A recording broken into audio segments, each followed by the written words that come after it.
up. Oh, so when you go to a page, it would literally bring up this automatic. Does that make sense? So why the fuck you have to focus it? Yeah. Might as well.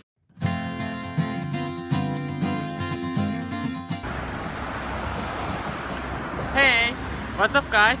I am Shun, FREERIDER. Bitcoin is a hot topic in San Francisco. No. In the world, I think. So, Lawnmower is the solution to be used by anyone in mobile. It's a very good Bitcoin solution, I think. Let's enjoy the video. カリフォルニアいえどもサンフランシスコもついにどんどん寒くなってきてしまったところであります。そしてですね、サンフランシスコって元から海に囲まれている地域なので年中あったかいっていう時はそんなにないですね。なんか眩しいなって時はあるんですけど、暑いなって時はあるんですけど、あったかいっていうのはあんまないような気がしません。でも今日も気合い入れて頑張っていこうかなと思います。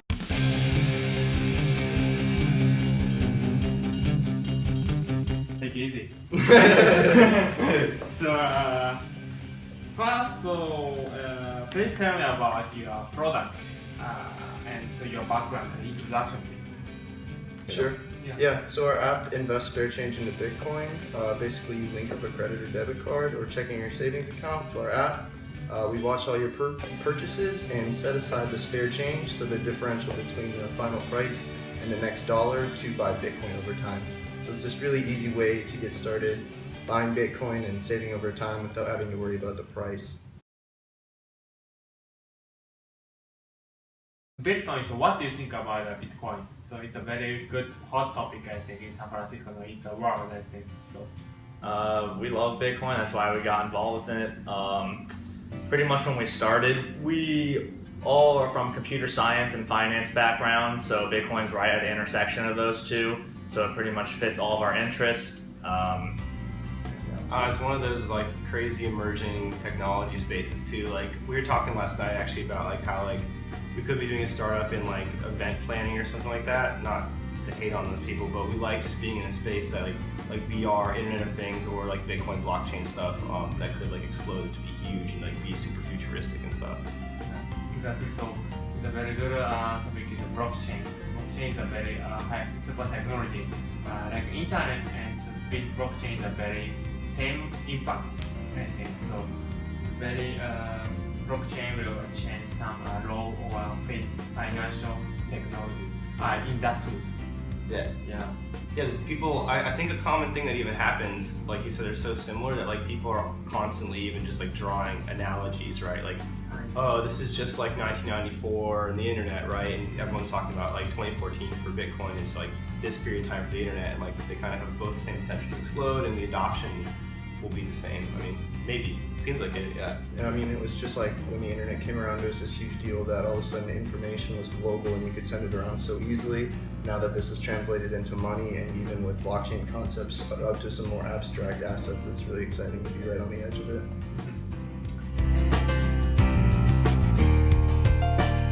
You guys are same university or something? Friends?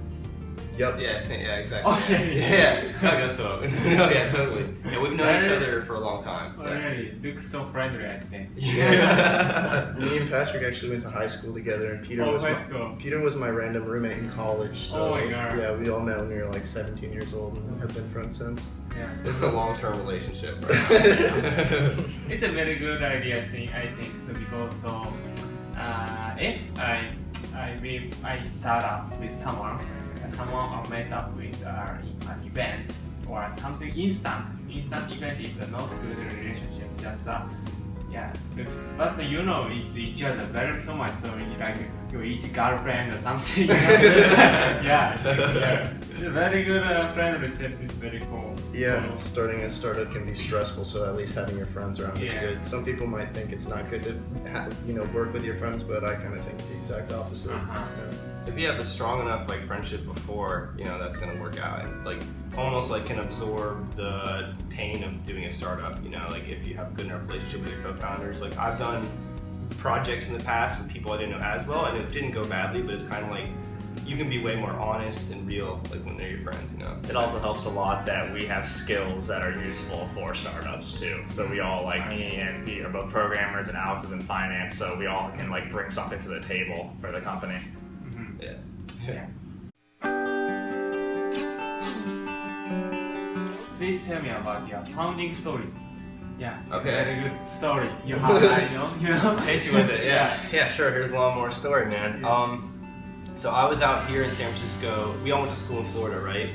And then they were working in Florida, and then I was working here in San Francisco, Amazon. And each like 1 weekend a month, I was doing like these hackathons, because some of them have like big prizes, and I wanted to quit my job so I could work on a startup. Oh, okay. Yeah. So but I did a couple of these hackathons, and one of the ones that came up was Money 2020 hackathon. So Money 2020 is like this big fintech conference in Las Vegas. And the cool thing about that hackathon had like a 20K prize, and they would also pay for your flight if you flew out there to compete. So I was like, oh, this is awesome, I'll do this. So I got to the hackathon. There's a couple different categories you can enter. Like they have some people like MasterCard, like fraud people, stuff like that. So yeah. But the one that I entered, they had like 2 Bitcoin companies, Chain and Blockchain. Chain.com and Blockchain.info. So I entered the blockchain one, and right before the conference, I heard of this app called Acorns, which basically takes spare change and invests in mutual funds for you, which like I thought was really cool. I saw like people in my social networks were really into the idea, so I took that idea and kind of sliced off the mutual funds thing and put Bitcoin on it. Worked on this hackathon project for a little while.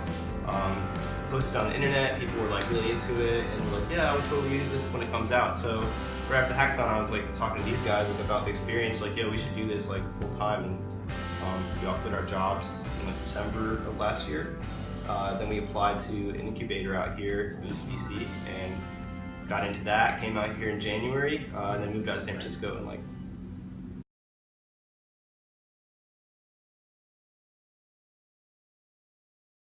Please tell me message of a startup.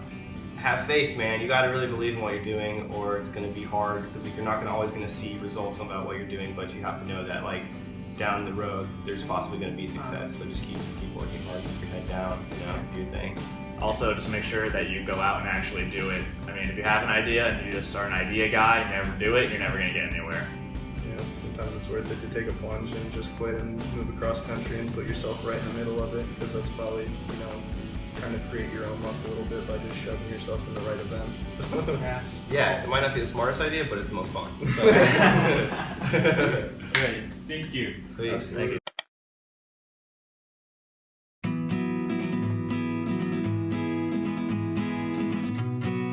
So loft and here too. Main office, that's like Welcome. Florida. Oh, Florida. Yeah, we moved here like a year ago. Oh. In January.